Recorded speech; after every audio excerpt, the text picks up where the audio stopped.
بسم اللہ الرحمن الرحیم الرحمن علم القرآن.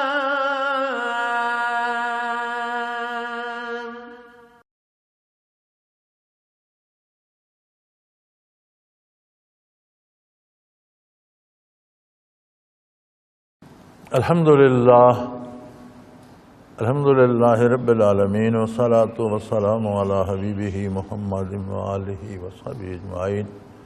اعوذ باللہ من الشیطان الرجیم. بسم اللہ الرحمن الرحیم.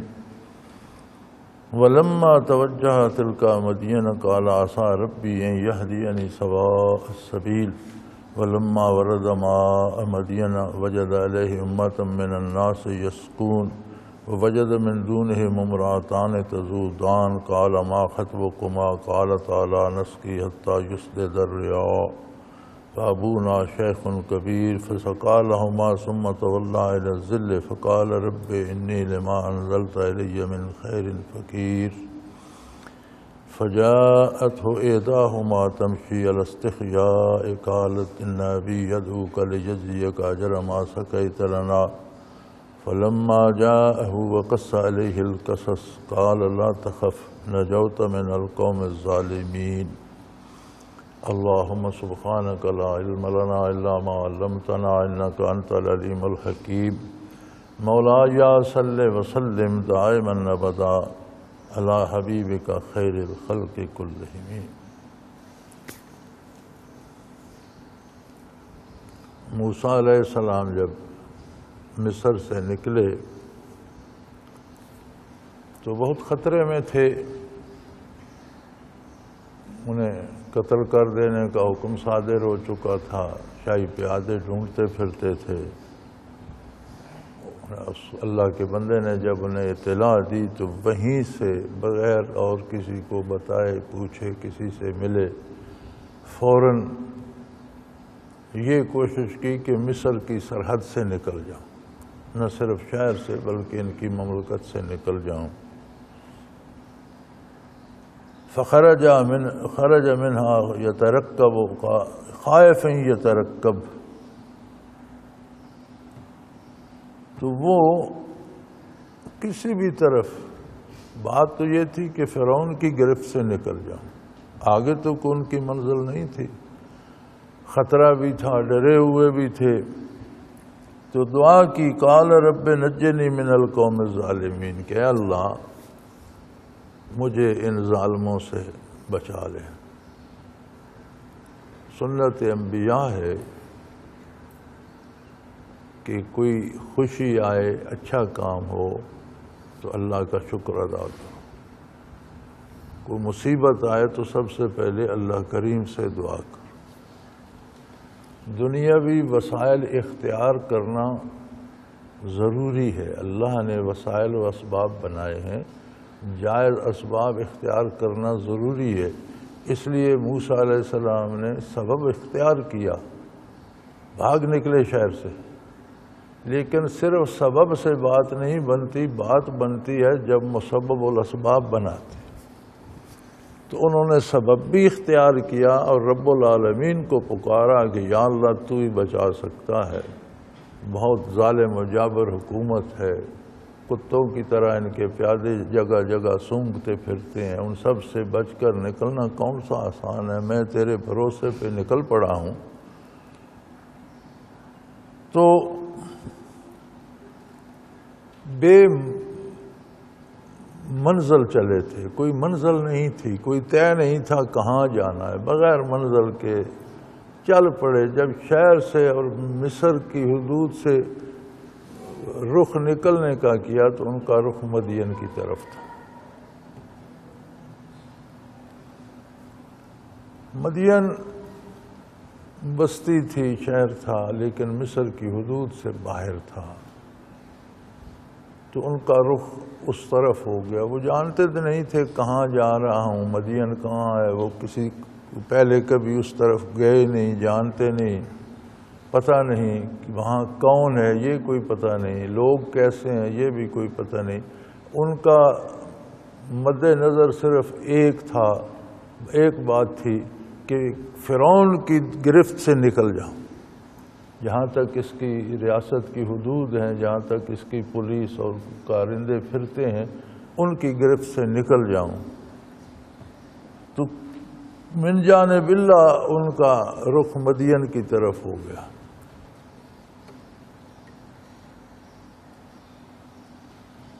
مدین کی طرف جب رخ ہوا تو پھر اللہ کریم ہی کی بات انہوں نے کی۔ وَلَمَّا تَوَجَّهَ تِلْقَاءَ مَدْيَنَ، پہلی نزدیکی آبادی کی مدین ہی تھی، غالباً ایسا ہوگا، تو اس طرف کو بھاگے اور اللہ کریم سے عرض کی کہ قریب ہے کہ میرا رب مجھے صحیح راستے پر چلائے، صحیح راستہ دکھائے۔ بات حالات کیسے بھی ہوں، انسان پکارتا اللہ کو ہے اور یہی اسے زیبا ہے۔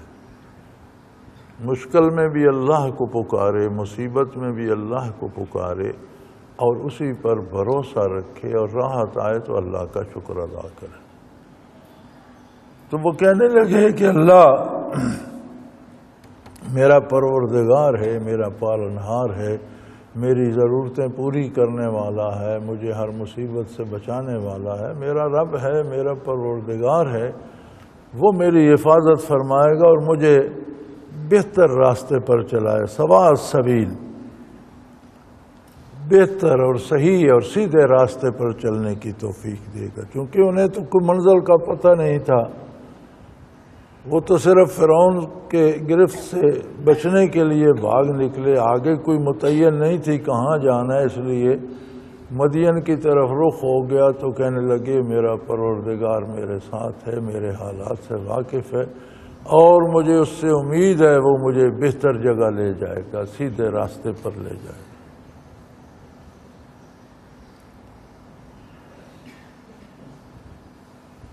اللہ کے رسولوں نے بھی یہی راستہ بتایا بھی، دکھایا بھی اور اسی پر عمل بھی کیا۔ خود رسول اللہ صلی اللہ علیہ وسلم پر مکی زندگی میں کون سا دکھ ہے جو نہیں آیا؟ پھر آپ صلی اللہ علیہ وسلم نے ہجرت فرمائی تو وہ کتنے مشکل حالات درپیش آئے، کتنی مشکلات سفر ہجرت میں آئیں، لیکن آپ نے ہر قدم پر ہمیشہ اپنے اللہ ہی کو پکارا، اپنے اللہ ہی پر بھروسہ کیا۔ ہماری بدنصیبی یہ ہے کہ ہم اللہ کی اطاعت نہیں کرتے، ہم رزق میں صرف دولت سمیٹنا چاہتے ہیں، حلال حرام کی پرواہ نہیں کرتے، اور پھر جب کوئی تکلیف مصیبت آتی ہے تو اللہ تک نہیں ہم پہنچتے، بتان آزری کو پوجتے ہیں، اس کی منت کر، اس کو رشوت دے، اس سے سفارش کرا، اس کو پکار، اس خانقاہ پر پھول چڑھا آئیں گے، فلاں قبر پر چادر چڑھا دیں گے۔ یہ ہماری عجیب و غریب سی مسلمانی ہے، کسی کو اللہ یاد نہیں آتا، حالانکہ آپ اس قصے سے بھی دیکھیں تو قدم قدم پر وہ اللہ کریم کی بارگاہ میں عرض کر رہے ہیں اور کہہ رہے ہیں مجھے اپنے پروردگار سے پکی امید ہے، میرا رب ہے، میرا پالنہار ہے، میرے دکھ سکھ کا نگہبان ہے، میری زندگی اس نے مجھے دی ہے، اس نے مجھ سے لینی ہے، میرا سب کچھ وہی ہے، اور مجھے بہت امید ہے، وہ میرا بڑا کریم ہے، اس سے امید ہے کہ وہ مجھے صحیح منزل تک لے جائے گا، اچھے راستے پر چلائے گا، اچھی جگہ پہنچ جاؤں گا۔ وَلَمَّا وَرَدَ مَاءَ مَدْيَنَ وَجَدَ عَلَيْهِ أُمَّةً مِّنَ النَّاسِ يَسْقُونَ، مصر کی حدود سے نکل گئے۔ قرآن کریم قصہ گوئی نہیں کرتا، مختصر ترین الفاظ میں مقصد بیان فرماتا ہے۔ قرآن کریم میں احکام بھی ہیں کرنے کے اور نہ کرنے کے، یہ کرنا ہے اس کا حکم بھی ہے، یہ نہیں کرنا اس کا حکم بھی ہے۔ عظمت باری کے دلائل ہیں، صداقت نبوت کے دلائل ہیں، عظمت نبوت کے دلائل ہیں۔ اور قصے ہیں، امثال ہیں۔ قرآن کو قصے بیان کرنے کی ضرورت کیوں پیش آئی؟ قرآن کوئی تاریخ کی کتاب نہیں ہے۔ قرآن جو واقعہ بیان کرتا ہے وہ مثال کے طور پر کرتا ہے کہ کس نے کیا کیا اور اس کا نتیجہ کیا ہوا۔ آج اگر تم بھی ایسا کرو گے تو پہلے اس پر جو نتیجہ مرتب ہو چکا ہے ویسے ہی مرتب ہوگا۔ جنہوں نے جرائم بھی کیے ان پر غضب الہی آیا، جنہوں نے اللہ پر اعتماد کیا اللہ کریم نے انہیں کامیاب کیا۔ تو یہاں اس قصے میں بتایا جا رہا ہے کہ فرعون جیسی پوری حکومت مخالف ہو گئی، قتل کا حکم صادر ہو گیا، چپے چپے پر اس کے سپاہی اور گارڈ سونگتے پھرتے تھے، اس کے باوجود وہ نکلے، انہوں نے کہا مجھے اللہ پہ بھروسہ ہے، وہ میری حفاظت بھی فرمائے گا، اور یہاں سے نکل کر جاؤں گا کہاں، کوئی منزل تو نہیں تھی۔ انہوں نے کہا میرا رب جانتا ہے، وہ مجھے کسی منزل پہ لے جائے گا، وہ مجھے صحیح راستے پہ بھی لے جائے گا، صحیح منزل پہ بھی پہنچا دے گا۔ تو آبادی کے باہر پہنچے تو باہر کنواں تھا آبادی کا۔ وَلَمَّا وَرَدَ مَاءَ مَدْيَنَ، آبادی کے باہر جس راستے سے موسیٰ علیہ السلام آ رہے تھے اسی راستے پر ان کا کنواں تھا۔ تو وجد علیہ امۃ من الناس یسکون، تو انہوں نے دیکھا کہ ایک کمبو ہے لوگوں کا، بہت سے لوگ ہیں اور وہ اپنے مویشیوں کو، ریوڑوں کو پانی پلا رہے ہیں۔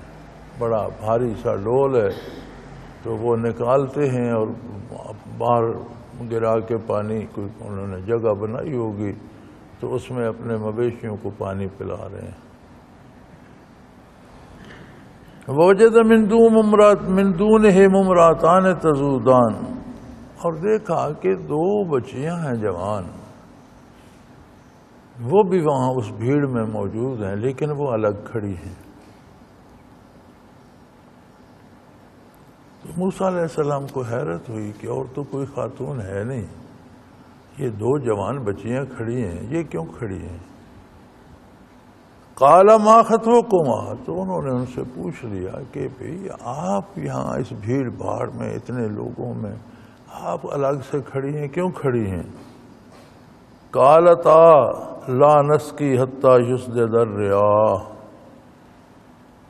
جب یہ چرواہے اپنے مویشیوں کو پلا کر، ریوڑوں کو پلا کر چلے جائیں گے تب ہمارے پاس بھی چند بکریاں ہیں، تب ہم اپنی بکریوں کو پانی پلا سکیں گے۔ وَأَبُونَا شَيْخٌ کبیر، اور یہ بھی اس لیے ہم یہاں نہ آتے، مردوں کی بھیڑ میں ہمیں کیوں آنا تھا؟ ہمارے گھر پہ کوئی مرد نہیں ہے، ایک ہمارے والد بزرگوار ہیں اور وہ بہت ضعیف ہیں، شیخ کبیر، بہت بوڑھے ہیں، وہ چل پھر نہیں سکتے، یہاں تک آ نہیں سکتے، ورنہ ہم نہ آتے۔ تو یہاں سے سمجھ آتی ہے، علماء حق نے اس پہ بحث کی ہے کہ عورتیں باہر کام کر سکتی ہیں۔ پہلی شرط تو یہ ہے کہ تب کر سکتی ہیں جب گھر میں کوئی کمانے والا یا کام کرنے والا نہ ہو۔ اگر گھر میں روزگار ہو، کمانے والے ہوں تو محض پیسے جمع کرنے کے لیے عورتیں باہر نہیں جا سکتی۔ وہ خواتین شرعی اعتبار سے باہر کام کر سکتی ہیں جن کے گھر میں کوئی کمانے والا نہ ہو، پہلی شرط یہ ہے۔ دوسری شرط یہ ہے کہ پھر وہ مردوں سے الگ رہ کے کام کریں۔ یہ بھی اس بھیڑ بھاڑ میں گھس جاتی، لڑ بھڑ کے کہیں سے اپنی بکریاں پلا لیتی نہیں، وہ الگ سے کھڑی ہیں اپنی بکریوں کو روک کر کہ مردوں کے ساتھ ہمارا آزادانہ میل جول جائز نہیں، الگ کھڑی ہیں، یہ پلا کے چلے جائیں گے، ہم بھی اپنی بکریوں کو پلا لیں گے۔ تو مفسرین کرام اور علماء حق لکھتے ہیں کہ عورتوں کے لیے کام کرنا جائز ہے، باہر جائیں، دفاتر میں جائیں، کام کریں، لیکن جو فن میں آتا ہے جائز حلال کام مزدوری کریں، لیکن شرط یہ ہے کہ اگر گھر میں کوئی کمانے والا نہیں ہے۔ تو جن کے گھروں کے بھی لوگ لاکھوں لاکھوں رہ رہے ہیں اور بیٹیوں کو فلموں میں لگا دیا ہے، اس کا کوئی شرعی جواز نہیں ہے۔ ڈرامے کر رہی ہیں اور فلمیں کر رہی ہیں، اور کبھی کسی کی بیوی بنی ہوئی ہیں، کبھی کسی کی بہو بنی ہوئی ہیں، کبھی کسی کی ماں بنی ہوئی ہیں، کبھی یہ کوئی سب تماشے ہیں، ان کا کوئی شرعی جواز نہیں ہے۔ 2 شرطیں بنیادی ہیں، عورت گھر سے نکل کر تب کام کرے جب اس کا ذریعہ معاش کوئی نہ ہو، کمانے والا کوئی نہ ہو۔ دوسری شرط یہ ہے اس مجبوری میں بھی عورتیں الگ کام کریں گی، مرد الگ کریں۔ اگر کسی دفتر میں کریں عورتوں کا کمرہ الگ ہو، مردوں کا الگ ہو۔ اور یہ طریقے جو ہمارے ہاں کاروبار رائج ہو گئے ہیں کہ وہ کسی کی بیوی بنی پھرتی ہیں، کسی کی ماں، کبھی فلموں میں کام کر رہی ہیں، کبھی ڈراموں میں۔ یہ ڈراموں میں بھی شاید ایسی خواتین ہوں گی جن کا کوئی کمانے والا نہیں ہے، لیکن عورتوں جیسا کام کریں، الگ رہ کر کریں، مردوں کے ساتھ مل جل کر کام کرنے کی گنجائش عورت کے لیے نہیں ہے۔ تو ان دونوں بچیوں نے حضرت موسیٰ علیہ السلام کو بتایا، قال تعالیٰ لا نسقی حتیٰ یصدر الرعاء، جب تک یہ چرواہے فارغ ہو کر اپنے ریوڑوں کو سیراب کر کے یہاں سے چلے نہیں جاتے، ہم ان میں گھس کر تو نہیں پلا سکتی، ہم تو خواتین ہیں۔ اور اگر یہ کوئی پوچھے کہ خواتین ہو تو یہاں آئی کیوں ہو، تو مجبوری یہ ہے کہ ہمارے گھر میں صرف ہمارے ایک والد بزرگوار ہیں، اور وہ بہت ضعیف ہیں، نابینا بھی ہیں، ان کی بصارت بھی نہیں، اور ان کے اس میں یہاں تک چل کے آنے کی سکت بھی نہیں، یہ مجبوری ہے، اس لیے آئی ہیں۔ فسقا لہما، تو موسیٰ علیہ السلام تو بھیڑ میں گھس گئے، انہوں نے بڑا سا ڈول تھا، کھینچ کے نکالا، پانی ڈال دیا، ان کی بکریوں کو چھوڑا، انہوں نے پی لیا۔ ثم تولی الی الظل، انہوں نے ڈول ڈالا، پانی نکالا، ان کی بکریوں کو ہانک کر لے آئے، انہیں پلایا، سیراب ہو گئیں بکریاں، ان کے حوالے کیں۔ تھکے ہوئے تھے، سفر کے مارے ہوئے تھے، گرمی دھوپ کے، تو ایک سائے میں جا کر بیٹھ گئے اور دعا کی، فقالا رب انی لما انزلت الی من خیر فقیر، یا اللہ تو جو بھی نعمت عطا کرے، میں خالی دامن ہوں، میں فقیر ہو چکا، میرے پاس کچھ بھی نہیں۔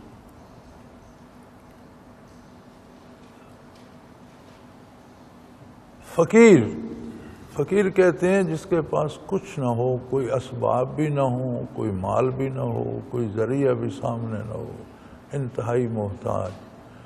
تو ایک سائے کی طرف ہو گئے، سائے میں جا کر بیٹھے اور اللہ کو پکارا، یا اللہ کچھ نہیں بچا میرے پاس، نہ گھر ہے، نہ والدین ہیں، نہ رشتہ دار ہیں، نہ قبیلہ ہے، نہ ملک ہے، نہ کوئی واقف ہے، نہ کچھ کھانے کو ہے، نہ پینے کو، نہ کوئی مزید کپڑا جوتا، کچھ بھی تو نہیں میرے پاس، یا اللہ آپ کو مجھ پر خیر نازل فرما، اے میرے پروردگار، تو میرا رب ہے، میری ساری ضرورتیں تو نے پوری کرنی ہیں، میں تو بالکل تہی دست ہو چکا ہوں، اب جو خیر بھی، جو برکت بھی، جو مہربانی تو نازل فرمائے، میں اس کا بہت محتاج ہوں۔ آپ نے دعا کی، بار الہا میں تو فقیر ہو گیا ہوں، کچھ نہیں میرے پاس، نہ رشتہ دار، نہ گھر، نہ قبیلہ، نہ ملک، نہ کپڑا، نہ جوتا، کچھ نہ کوئی کھانے کو، نہ کچھ بھی تو نہیں ہے، یہی 2 کپڑے جو تن پر ہیں، یہی پرانی جوتی جو پاس ہے، کوئی واقف بھی نہیں۔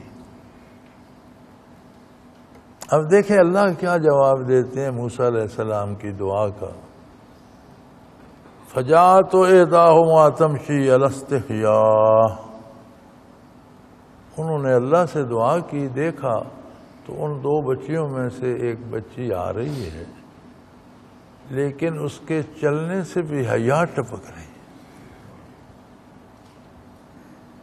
گویا ساری نعمتیں جو دنیا کی ہیں ان کا سبب بن جاتی ہے ایک عورت، اللہ اسے حیا دیتا۔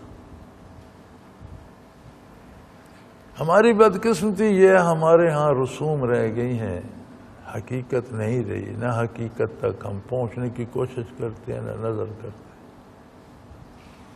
یہی شادی ہمارے ہاں جو گڑی گڑیا کا کھیل بنی ہوئی ہے، یہ گڈی گڈے کا کھیل نہیں ہے، یہ دنیا و آخرت کا مدار ہے، اس پر آنے والی نسلوں کا مدار ہے، اس پر ہمارے کردار، ہمارے عمل اور ہمارے ایمان کا مدار ہے اس پر کہ اللہ کریم ایک حیادار عورت عطا فرما دیں تو دنیا و آخرت کی ساری جی نعمتیں مل جاتی ہیں۔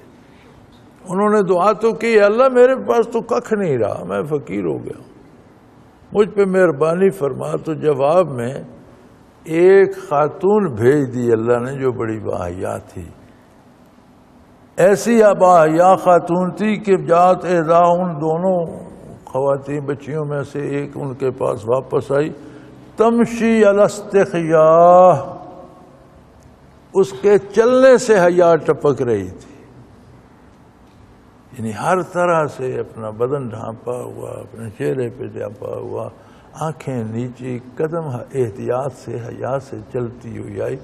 تو گویا با حیا عورت کا گھر میں آنا دونوں جہانوں کی برکات لے آتا ہے، اگر ہم اس بات کو سمجھیں تو۔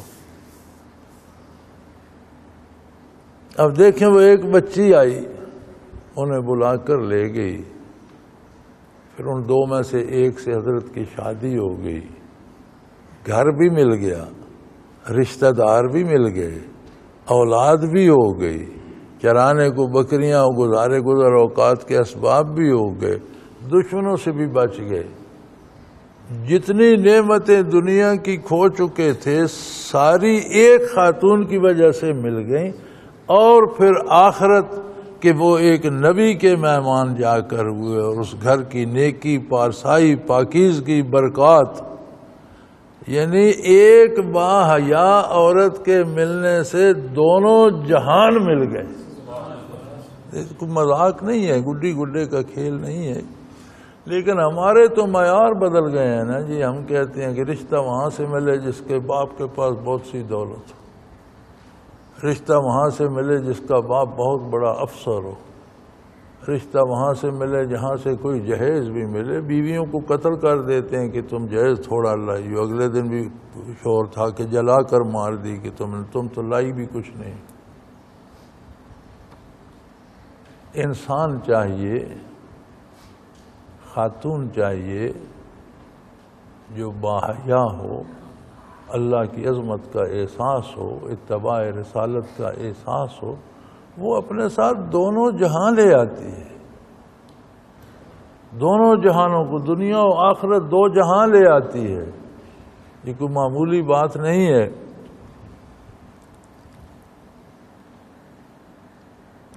فجاءت احداہما تمشی علی استحیاء قال ان ابی یدعوک لیجزیک اجر ما سقیت لنا۔ انہوں نے موسیٰ علیہ السلام سے فرمایا کہ میرے والد آپ کو یاد کر رہے ہیں، اور جس طرح آپ نے ہماری مدد کی تو وہ چاہتے ہیں کہ کچھ آپ کی خدمت کریں، آپ کو کچھ اجر دیں، کچھ نہ کچھ معاوضہ دیں۔ آپ مسافر ہیں، نووارد ہیں، تو وہ آپ کی مدد کرنا چاہتے ہیں۔ فلما جاءہ وقص علیہ القصص،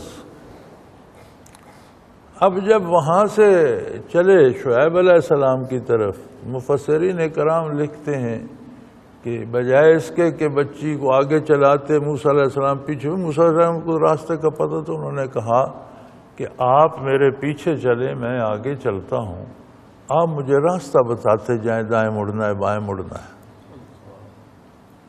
کہ نامحرم خاتون ہے، آگے چلے گی، اس کے وجود پہ نظر پڑے گی، پاؤں پہ نظر پڑے گی، یا میں کوئی بات پوچھی، یہ صحیح نہیں ہے۔ تو موسیٰ علیہ السلام نے انہیں فرمایا کہ میں آگے چلتا ہوں، آپ میرے پیچھے پیچھے آئیں اور مجھے راستہ بتاتی جائیں کہاں سے کدھر مڑنا ہے۔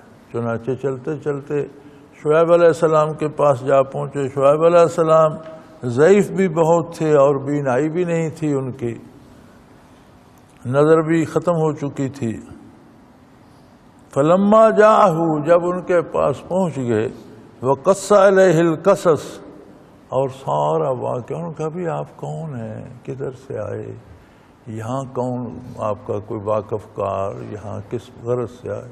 انہوں نے ساری بات بتائی کہ میں تو موسیٰ ہوں، میرا نام موسیٰ ہے، بنی اسرائیل سے ہوں، اور اس طرح شاہی محل پہ میری پرورش ہوئی، بادشاہ سارا قصہ بتایا کہ کس طرح بادشاہ بچے قتل کرتا تھا، ماں نے دریا میں ڈال دیا، شاہی محل پہ پرورش ہوئی، اب میرا ان کا جوڑ نہیں بنتا، ان کا ایک بندہ خطان میرے ہاتھ سے مر گیا، انہوں نے میرے قتل کا حکم دے دیا، میں وہاں سے جان بچا کر نکلا اور بھاگ گیا، اب یہاں پہنچ گیا ہوں۔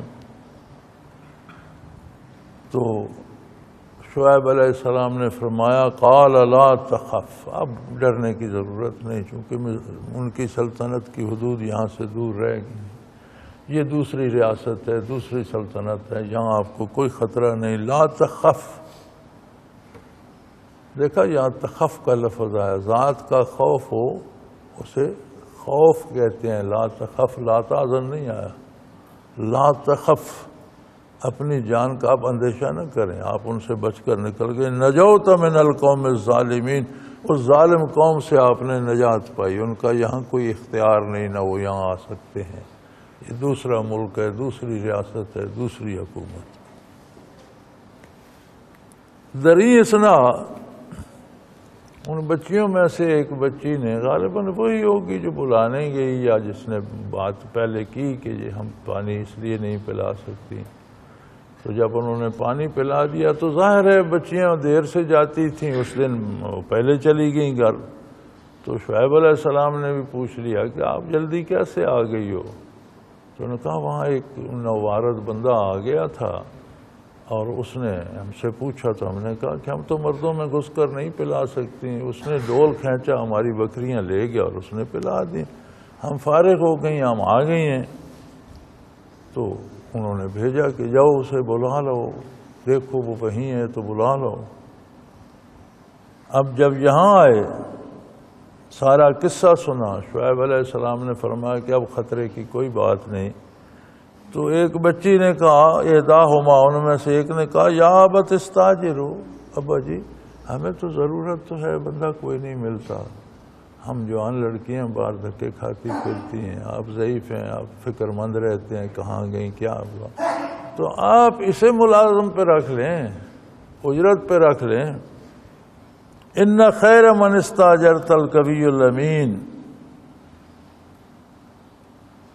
آپ جتنے بھی ملازم رکھیں یہ سب میں سے طاقتور بھی ہے، ہم نے دیکھا اس نے اکیلے جس طرح ڈول کھینچا ہے، بہت طاقتور، اور امین ہے، امانت دار ہے۔ اس بچی کو اندازہ تھا کہ انہوں نے میرے پیچھے چلنا گوارا نہیں کیا، آگے چلے، مجھے پیچھے لگا، تو اس نے اندازہ لگا کہ بندہ بہت امانت دار ہے، بہت سیدھا، بہت سچا، بہت کھرا آدمی ہے، طاقت بھی رکھتا ہے۔ تو کہنے لگی ابو ہمیں ضرورت تو ہے، اب ہمارے پاس کوئی ملازم نہیں تو ہم جاتی ہیں، تو آپ کو خطرہ بھی رہتا ہے، پریشان بھی رہتے ہیں، ہم بھی پریشان ہوتی ہیں، تو آپ انہیں رکھ لیں ملازمت پہ، اجر مقرر کر دیں، اجرت دے دیں، تو ان کا کام بھی ہو جائے گا کہ یہ بھی مسافر ہیں، ان کا بھی کوئی گھر گھاٹ نہیں ہے، تو کوئی منزل نہیں ہے، اور ہمارا مسئلہ بھی حل ہو جائے گا۔ تو شعیب علیہ السلام نے فرمایا قال انی اريد ان انکحک احدی ابنتی ہاتین، وہ کہنے لگے نہیں ملازم تو کیا رکھنا ہے، اگر پسند کرو تو میں تمہیں اپنا داماد بنا لوں، ان دو میں سے ایک بیٹی تمہارے نکاح میں دے دوں۔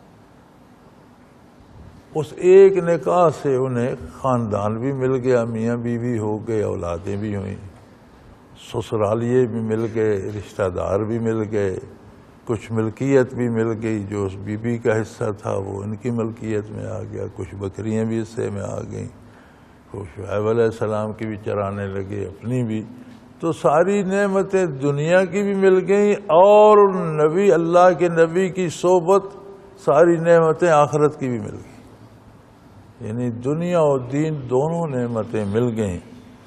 لیکن انہوں نے فرمایا میں چاہتا تو ہوں اگر آپ قبول کریں تو ان لڑکیوں میں سے ایک بیٹی کا نکاح آپ سے کر دوں، ان تاجرنی ثمانیہ حجج، اس کا مہر یہ ہوگا کہ آپ کم از کم 8 سال ہماری بکریاں چرائیں گے. مہر کے بغیر تو نکاح کا تصور نہیں. تو سوال یہ پیدا ہوتا ہے یہاں کہ کیا میاں اپنی بیوی کی ملازمت یا مزدوری کر کے اس کا مہر پورا کرے؟ اس کا پہلا جواب علماء نے یہ لکھا ہے کہ یہ محمد الرسول اللہ علیہ وسلم کی شریعت نہیں تھی، یہ شعیب علیہ السلام کی شریعت تھی.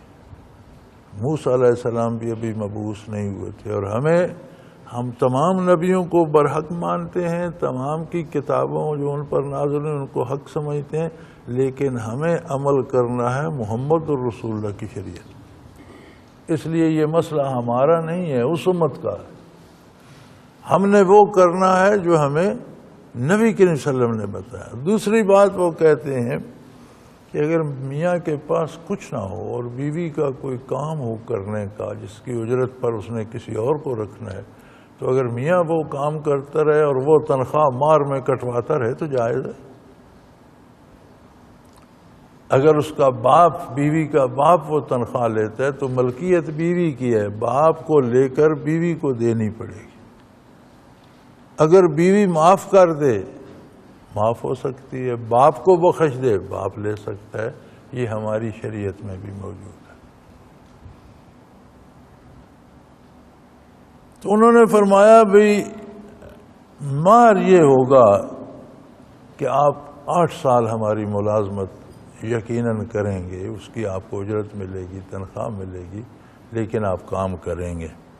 وَإِنْ أَتْمَمْتَ عَشْرًا فَمِنْ عِنْدِكَ، اور اگر تم نیکی کرو، بھلائی کرو، تمہیں بات پسند آئے تو ہمارے ساتھ 10 سال رہ جاؤ، تو یہ تمہاری مہربانی ہوگی، تمہاری طرف سے یہ احسان ہوگا. 8 سال تو آپ رہیں، یہ آپ کی بیوی کا حق مہر ہے کہ آپ کو بکریاں چرانے کی جو اجرت ملے وہ بیوی کا حق ہے. اب وہ والد کو دے یا خود لے. اور اگر آپ 10 سال رہ جائیں تو بہت اچھی بات ہے. وَمَا أُرِيدُ أَنْ أَشُقَّ عَلَيْكَ، شعیب علیہ السلام کہا کہ میں آپ پر بوجھ نہیں بننا چاہتا. 8 سال میں اللہ نے آپ کو کوئی اولاد دی تو 4-5 سال کی ہو جائے گی، چلنے پھرنے کے قابل ہو جائے گی، واپس جانا چاہو تو جا سکو گے. اور ہمارا بھی اللہ کوئی نیک سبب بنائے گا، کوئی اور سبب بن جائے گا. لیکن اگر تم 10 سال رہ جاؤ تو یہ تمہاری طرف سے بھلائی ہوگی. آپ پر میں بوجھ نہیں ڈالنا چاہتا. ستجدنی انشاءاللہ من الصالحین، اور اللہ کو منظور ہوا تو تم مجھے بھلے لوگوں میں سے، نیک لوگوں میں سے پاؤ گے. ہم تمہیں کوئی تکلیف نہیں دیں گے، دکھ نہیں دیں گے، پیار دیں گے، محبت دیں گے، عزت دیں گے، احترام دیں گے، احسان کریں گے، بھلائی سے پیش آئیں گے. قال ذلک بینی و بینک، موسیٰ علیہ السلام نے فرمایا منظور ہے، یہ میرا اور آپ کا معاہدہ ہو گیا.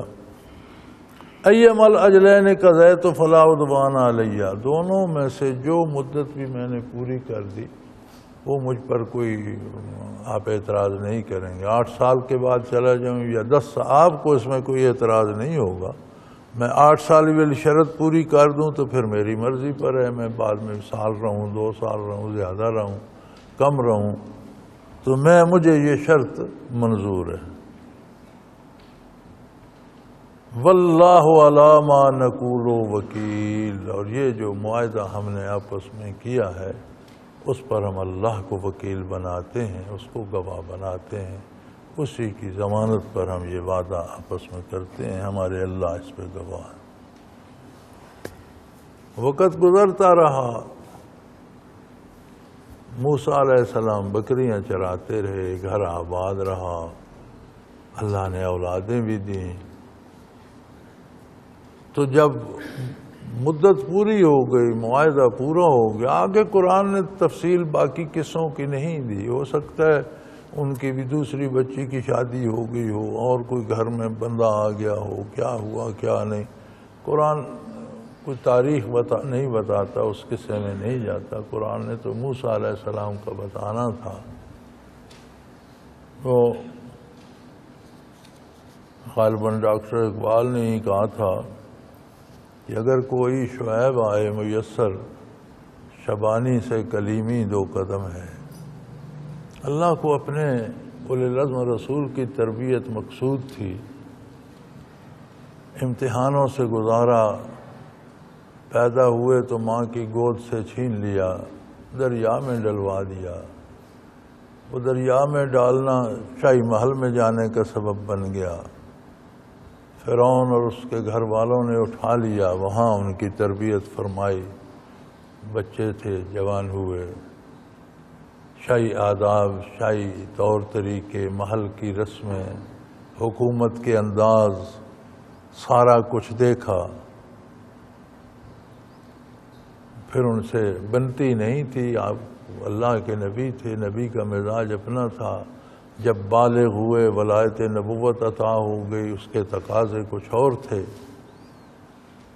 پھر اس خوف کی بھٹی میں سے گزارا، قتل کا حکم ہو گیا، حکومت پیچھے لگ گئی، آپ بھاگ نکلے انتہائی خوف کی کیفیت سے نکل کر، لیکن ہر قدم پر اللہ کریم سے وابستہ رہے، قدم قدم پر دعا کرتے رہے، اللہ سے مدد کرتے رہے۔ شعیب علیہ السلام کے ساتھ پہنچایا، ان کے داماد بھی بن گئے، گھر کے بیٹے بن گئے، فرد بن گئے۔ فرعون کی تربیت بھی دیکھی تھی، انبیاء کا کردار اور ان کے گھر کے حالات بھی دیکھے، شاہی محل کی نعمتیں بھی کھائی تھیں، نبی کے گھر کی نعمتیں بھی کھائیں، ان کا سلوک بھی دیکھا، ان کے داماد بھی بنے، اولاد میں شامل ہو گئے۔ اب وہاں سے روانہ ہو گئے تو گویا دنیاوی تربیتیں جو تھیں دنیوی لحاظ سے بھی اور دینی لحاظ سے بھی پوری ہو گئی۔ جو لوگ تعلیم کے حق میں نہیں ہیں نا اور بچوں کو نہیں پڑھاتے، انہیں یہ سیکھنا چاہیے کہ اللہ کریم اپنے انبیاء کی بھی تربیت فرماتے ہیں۔ انہیں دنیا بھی سکھائی فرعون کے محل میں رکھ کر، اور دینی تربیت بھی سکھائی اپنے نبی کے گھر میں رکھ کر۔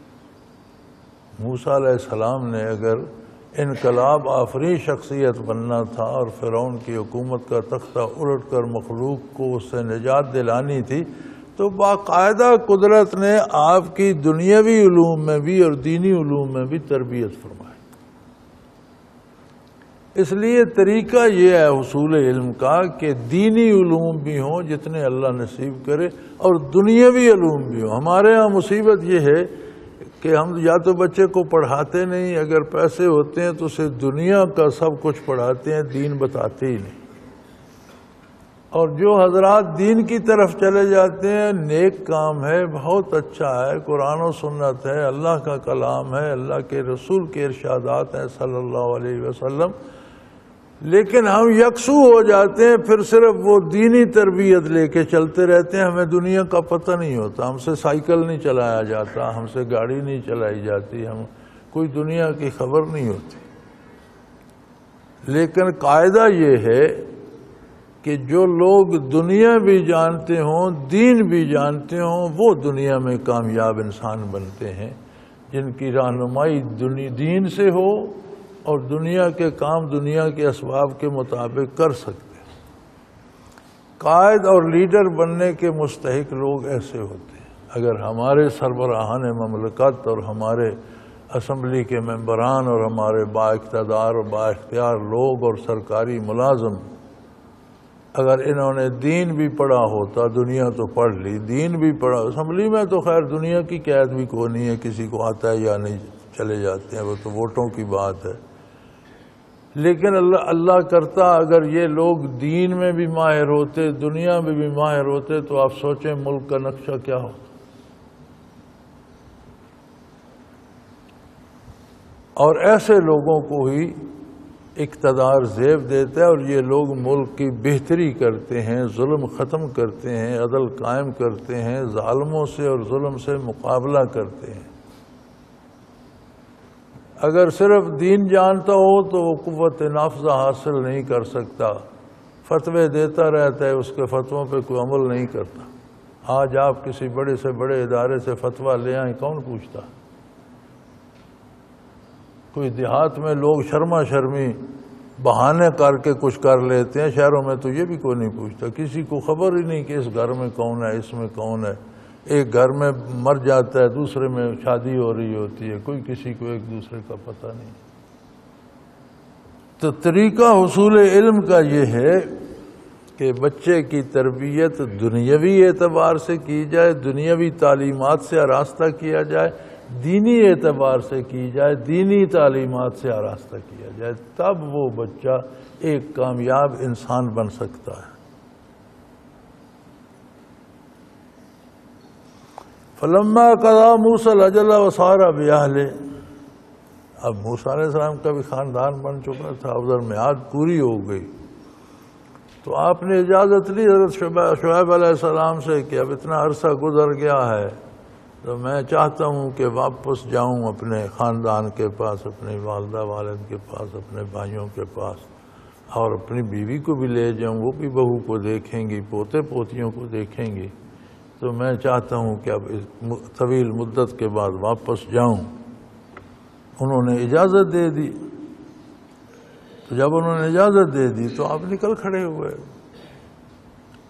راستہ وہی تھا جب 10 سال یا 8 سال پہلے آئے تھے، تو جہاں سے آئے تھے وہاں کوئی راستے کی خبر تو تھی نہیں، شہر سے نکلے، جدھر جو راستہ نظر آیا بھاگ پڑے، یہاں پہنچ گئے۔ اب واپسی شروع کر دی تو مڑ کے تو گئے نہیں تھے، نہ دوبارہ راستہ دیکھا تھا، واپس چلے تو ایک پہاڑ کے دامن میں جا پہنچے۔ رات ہو گئی، موسم سرد تھا، بہت بلند پہاڑ تھے۔ ایک وادی میں جا پہنچے تو کہنے لگے سمجھ نہیں آ رہی، شاید اندھیرے کی وجہ سے ہم راستہ میں جب گیا تھا تو وہ پہاڑ تو نہیں تھے، میدانی راستہ تھا، یہ واپسی پہ پہاڑ کہاں سے آ گئے؟ میرا خیال ہے ہم راستہ بھی بھول رہے ہیں، اور پھر پہاڑ پہ آگ نظر آ رہی ہے، آگ ہے تو ظاہر ہے وہاں کوئی لوگ ہوں گے جنہوں نے آگ جلائی ہے۔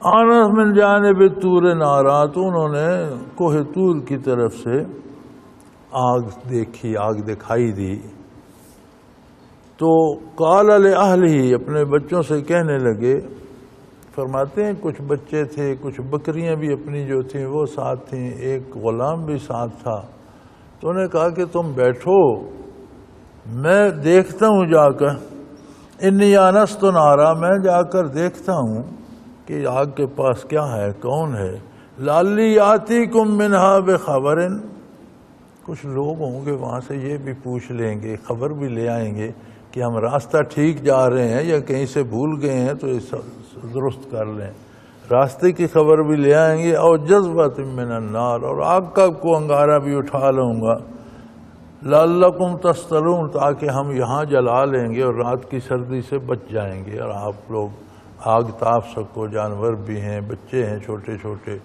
سردی ہے تو آگ جلا لیں گے۔ چنانچہ وہ رستہ پوچھنے اور آگ لینے کی غرض سے اس طرف چل پڑے جہاں سے روشنی نظر آ رہی تھی۔ ایک جگہ سے روشنی پھوٹ رہی تھی اور اس نے ساری وادی کو منور کیا ہوا تھا، تو انہوں نے سمجھا کسی نے آگ جلائی ہے، ظاہر ہے جب آگ ہے تو کچھ لوگ ہوں گے جنہوں نے جلائی ہے، وہ شاید زیادہ ہم سے رستے سے واقف ہوں، راستہ بھی ان سے پوچھتے ہیں، اور تھوڑی سی آگ کے کچھ انگارہ لے آتے ہیں جس سے یہاں آگ جلا لیں گے تاکہ آپ تاپ سکو۔ فلما اتاہا نودی من شاطئ الوادی الایمن بالبقعۃ المبارکۃ من الشجرۃ ان یا موسیٰ انی انا اللہ رب العالمین۔ جب وادی میں پہنچے تو بات ہی اور ہو گئی، جب اس روشنی میں پہنچے اور سامنے آگ دکھائی دی تو ایک درخت نظر آیا جو شعلہ طور بنا ہوا تھا، جس میں شعلے ابھر رہے تھے اور روشنی ساری وادی کو منور کر رہی تھی۔ تو دوسری جگہ آتا ہے کہ جب وہاں پہنچے تو اللہ کریم کی طرف سے ارشاد ہوا فخلع نعلیک، انک بالوادی المقدس طوا، جوتے اتار دیجئے، آپ طوا کی مقدس وادی میں ہیں۔ طوا کی وادی کیسے مقدس ہو گئی؟ وہاں وہ جو تجلیات و انوارات تھیں ان کی وجہ سے مقدس ہو۔ اسی لیے مسجد احترام کا تقدس کا مقام ہے، جوتا اتار دیا جاتا ہے۔ کسی نیک شخص کی محفل میں بیٹھنے کے آداب میں ہے کہ جوتا باہر اتار کر محفل میں بیٹھے۔ اللہ کے نام سے، اللہ کے بندوں کے وجود سے، اللہ کی صفات سے جگہیں بھی متبرک اور معزز ہو جاتی ہیں، افراد بھی مبارک ہو جاتے ہیں اور معزز ہو جاتے ہیں۔ تو جب وادی میں داخل ہوئے تو انہوں نے دیکھا کہ میدان کی داہنی جانب ایک مبارک مقام میں ایک درخت ہے، اس میں سے شعلے نکل رہے ہیں، تجلیات ہیں، انوارات ہیں۔ ابھی اسی حیرت میں تھے کہ اسی درخت میں سے آواز آئی، یا موسیٰ، اے موسیٰ، انی انا اللہ رب العالمین، یہاں کچھ بھی نہیں ہے، میں ہوں جو اللہ ہوں، تمام جہانوں کا پروردگار ہوں۔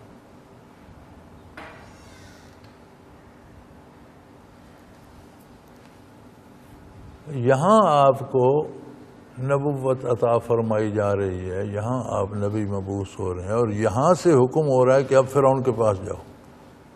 قرآن کریم یہاں پھر اس ذکر کو نہیں چھیڑتا کہ ان کی اہلیہ کہاں گئی، غلام کہاں گیا، بچے کہاں، اس سے قرآن کا کوئی تعلق نہیں ہے۔ وہ قرآن کریم اپنی بات کرتا ہے کہ وہاں انہیں نبوت سے سرفراز فرمایا گیا، وہی الہی آئی کہ اے موسیٰ، حیران کیوں کھڑے ہو، میں ہوں اللہ، تمام جہانوں کا پروردگار۔ علماء تفسیر یہاں بحث کرتے ہیں کہ اس درخت میں کیا تجلیات ذاتی تھیں یا صفاتی تھیں۔ یہ تجلیات ربوبیت سے تعلق رکھتی تھیں، جیسا آگے فرمایا گیا کہ میں ہوں اللہ، تمام جہانوں کا رب۔ رب صفت ہے اللہ کی،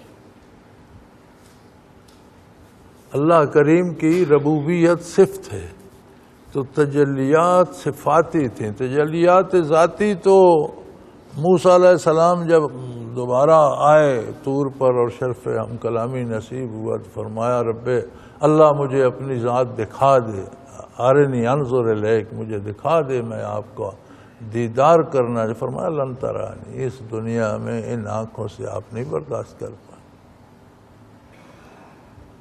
اور فرمایا دیکھو پہاڑ پر میں ذرا سی تجلی کرتا ہوں، ان استقر مکانہ فسوف ترانی، اگر پہاڑ نے وہ تجلی برداشت کر لیا آپ بھی دیکھ لیں گے۔ فلما تجلی ربہ للجبل جعلہ دکا، کوئی سوئی کے اس نوک کی برابر بہت معمولی سی تجلی ذاتی اللہ نے پہاڑ کی طرف بھیجی، پاش پاش ہو گیا، ایٹمی دھماکہ ہو گیا، پہاڑ کے پرخچے اڑ گئے۔ خر موسیٰ صعقا، موسیٰ علیہ السلام بے ہوش ہو کر گر گئے، حالانکہ اللہ کے وہ رسول تھے جنہیں شرف ہم کلامی حاصل تھا۔ تو تجلیات ذاتی یہاں ہوتی تو کون برداشت کرتا، لہذا تجلیات صفاتی تھی، جیسا اللہ کریم نے فرمایا انی انا اللہ رب العالمین۔ تجلیات صفاتی تھیں، ربوبیت کا مظہر تھیں۔ پھر ارشاد ہوا ان القِ عصاک، یہ جو آپ کے ہاتھ میں لاٹھی ہے اسے ڈال دیجئے۔ فلما رآہا تہتز کأنہا جان ولا مدبرا، جب ارشاد ہوا کہ موسیٰ یہ آپ کے ہاتھ میں جو لاٹھی ہے یہ ڈال دیں، انہوں نے ڈال دی تو اتنا بڑا اژدہا بنا کہ موسیٰ علیہ السلام خوف زدہ ہو گئے، اتنی بلا کہ آدمی کا تو ایک لقمہ بنائے۔ تو جب انہوں نے دیکھا اسے حرکت کرتے دیکھا اور وہ بھائی دہا بن گیا، چل رہا ہے، پھنکار رہا ہے، ادھر ادھر منہ مار رہا ہے۔ واللہ مدبرا ولم یعقب، موسیٰ علیہ السلام تو پیچھے کو بھاگے اور پیچھے دیکھا بھی نہیں کہ وہ میرے پیچھے آ رہا ہے یا وہیں ہے، کیونکہ انسانی خصوصیات انبیاء علیہ السلام میں بھی ہوتی ہیں۔ ایک موذی جانور کو دیکھا، آپ کو اس سے خطرہ پیدا ہوا، اس سے دور جانے کے لیے پیچھے بھاگے تو آواز آئی یا موسیٰ، اللہ کریم نے پکارا موسیٰ رک جاؤ، اقبل، پیچھے نہیں بھاگو، آگے بڑھو، واپس آ جاؤ، آگے بڑھو اور اسے پکڑ لو۔ ولا تخف انک من الآمنین، آپ نہ ڈریں اس لیے کہ آپ ان لوگوں میں سے ہیں جن کو اللہ نے امن دے دیا۔ انبیاء اور رسل مامون ہوتے ہیں، اللہ کی طرف سے امن دیے جاتے ہیں، اور ان کی طرف جو پتھر پھینکتے ہیں وہ بالآخر اس کے اپنے سر میں لگتا ہے، اس کی جو جزا سزا ہے اسے خود بھگتنی پڑتی ہے۔ تو آپ امن دیے گئے ہیں، لہذا آپ ڈریے نہیں، واپس آئیے، اسے پکڑ لیجئے، پھر لاٹھی بن جائے گی۔ اسلک یدک فی جیبک، اپنا ہاتھ اپنے دامن میں، اپنی بغل میں ڈالیے۔ تخرج بیضاء من غیر سوء، آپ دیکھیں گے کہ وہ چاند کی طرح چمک رہا ہوگا اور کوئی داغ دھبا اس میں نہیں ہوگا۔ چاند میں پھر داغ ہیں، آپ کے ہاتھ میں کوئی داغ بھی نہیں ہوگا، روشن ہو جائے گا۔ وَاضْمُمْ إِلَيْكَ جَنَاحَكَ مِنَ الرَّهْبِ فَذَانِكَ بُرْهَانَانِ مِنْ رَبِّكَ، فرمایا اور معجزات کے ساتھ یہ دو عظیم معجزے ہیں، لاٹھی کا اژدہا بن جانا اور ہاتھ کا سورج کی طرح روشن ہو جانا۔ اور اب آپ کا کام یہ ہے، یہ اللہ کی طرف سے آپ کے پاس دلائل ہیں، معجزات ہوتے ہیں نبوت کو حق ثابت کرنے کے لیے۔ یہ جو روزمرہ کے شعبدے مداری دکھاتے ہیں یہ کرامت یا معجزہ نہیں ہوتا، نبی کے ہاتھ سے صادر ہوتا ہے تو معجزہ ہوتا ہے۔ نبی کا خلوص سے اتباع کرنے والے اور نبی سے برکات رکھنے والے، سینے روشن رکھنے والے لوگ انہیں اولیاء اللہ کہتے ہیں۔ ان سے کوئی عقل کو عاجز کرنے والی بات صادر ہوتی ہے تو اسے کرامت کہتے ہیں۔ معجزہ بھی کام اللہ کا ہوتا ہے، نبی کے ہاتھ پہ صادر ہوتا ہے۔ کرامت بھی کام اللہ کا ہوتا ہے، ولی کے ہاتھ پہ نبی کی اتباع کے تو فعل صادر ہوتی ہے۔ معجزے کا حاصل بھی یہ ہوتا ہے کہ نبی کی صداقت کا گواہ بن جائے، کرامت کا حاصل بھی یہ ہوتا ہے کہ وہ دین کے برحق ہونے اور نبی کے سچا ہونے کی گواہ بنے، وہ کرامت ہوتی ہے۔ شعبدہ بازی کرامت نہیں ہوتی۔ اگر کوئی ہوا میں اڑنا شروع کر دے تو گدھ بھی اڑتے پھرتے ہیں، کوے بھی اڑتے پھرتے ہیں، بندے نے اڑ لیا تو کیا ہو گیا؟ اب تو عام بات ہو گئی، 500 سواریاں لے کر جہاز اڑتے پھرتے ہیں۔ پانی پہ چلنا شروع کر دے تو سارا دن مینڈک بھی پانی پہ تیر رہے ہوتے ہیں۔ کوئی کمال ہی یہ ہے کہ کتنا حق ادا کرتا ہے اللہ و اللہ کے رسول کی اطاعت کا۔ تو فرمایا یہ دو معجزات ہیں آپ کے پاس، اب آپ کو بطور نبی فرعون کی طرف بھیجا جاتا ہے۔ الی فرعون و ملئہ، فرعون اور اس کے اہل دربار کے پاس تشریف لے جائیں۔ انہم کانوا قوما فاسقین، وہ بہت بدکار لوگ ہیں، بہت برے لوگ ہیں، بہت بدکار ہیں، فاسق ہیں، نافرمان ہیں۔ آپ ان کی تشریف لے جائیں۔ اب دیکھ لیں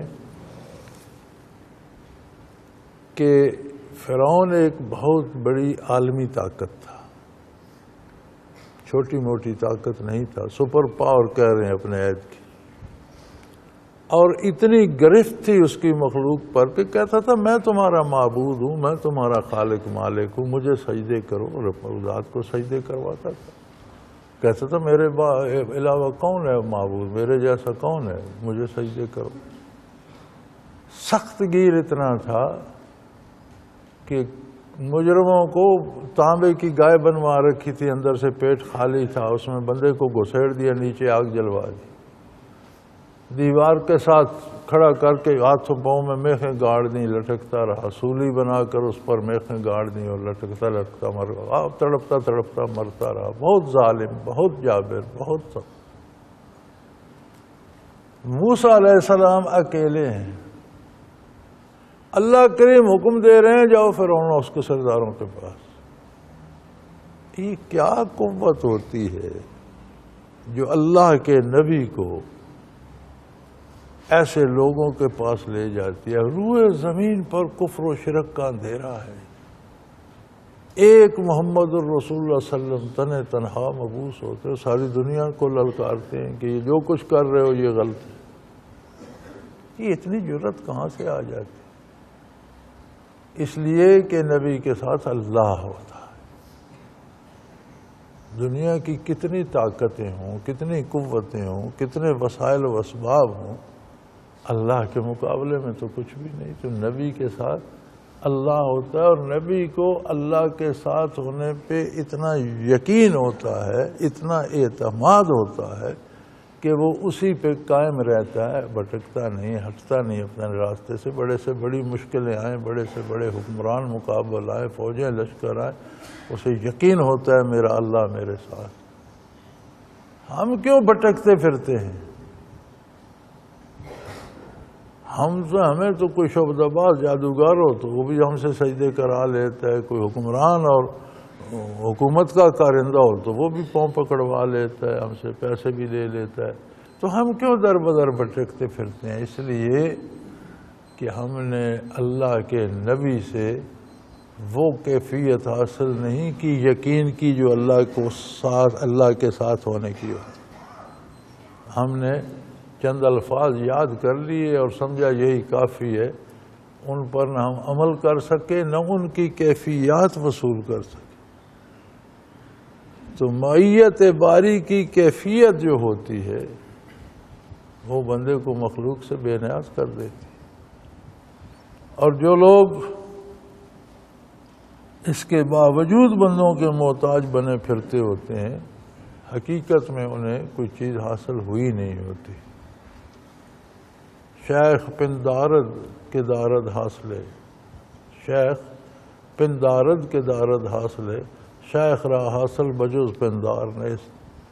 کہ شیخ صاحب کو یعنی بڑا وہم ہو گیا پیر صاحب کو کہ میرے پاس بہت کچھ ہے، اور ان کے پاس سوائے اس وہم کے اور کچھ بھی نہیں۔ اگر معیت باری کا کوئی شمع بھی نصیب ہو جائے، بندے کو مخلوق سے بے نیاز کر دیتا ہے اور خالق کا غلام بنا دیتا ہے۔ تو فرمایا اب جائیے فرعون اور اس کے امراء کے پاس، وہ لوگ بہت نافرمان ہیں۔ اللہ کریم نے توفیق دی تو انشاءاللہ اگلے جمعے آگے چلیں گے۔ وآخر دعوانا ان الحمدللہ رب العالمین۔ اللہ اللہ اللہ اللہ اللہ اللہ اللہ اللہ۔ حضرت امیر محمد اکرم آوان مد ذلہ العالی دارالعرفان منارہ ضلع چکوال میں سالہ سال سے قرآن و حدیث کے اوپر خطابات کر رہے ہیں، اور سلسلہ نقشبندیہ اویسیہ کے مطابق لوگوں کو ذکر الہی کی تربیت دے رہے ہیں۔ وہ قرآن پاک کی تفسیر ترتیب وار بیان کر رہے ہیں۔ تفسیر قرآن کو وہ موجودہ ملکی اور بین الاقوامی حالات کے مطابق بیان کرتے ہیں۔ موٹر وے سے کلر کہار کے انٹرچینج سے نکلتے ہوئے، کلر کہار کی جھیل سے ہوتے ہوئے، میانی، بوچھال اور نورپور سے گزرتے ہوئے دارالعرفان منارہ پہنچ سکتے ہیں۔ حضرت امیر محمد اکرم آوان نے بچیوں اور بچوں کی دینی اور دنیاوی تعلیم کے لیے سقارہ اکیڈمی کے نام سے ایک درسگاہ بھی قائم کی ہے، جس کا افتتاح ملک پاکستان کے صدر جنرل محمد ضیاء الحق نے اپنے دست مبارک سے کیا تھا۔ وہ تمام احباب جو اسلام کی طلب رکھتے ہیں ان سے گزارش ہے کہ دارالعرفان منارہ ضلع چکوال میں امیر محمد اکرم آوان صاحب کے خطابات سے مستفید ہوں۔ وہ ہر جمعے کو نماز سے پہلے بیان فرماتے ہیں۔ ہر ماہ کی پہلی اتوار کو ماہانہ اجتماع ہوتا ہے جس میں آپ خصوصی خطاب فرماتے ہیں اور پاکستان کے چاروں صوبوں سے احباب اس اجتماع میں شرکت کرتے ہیں۔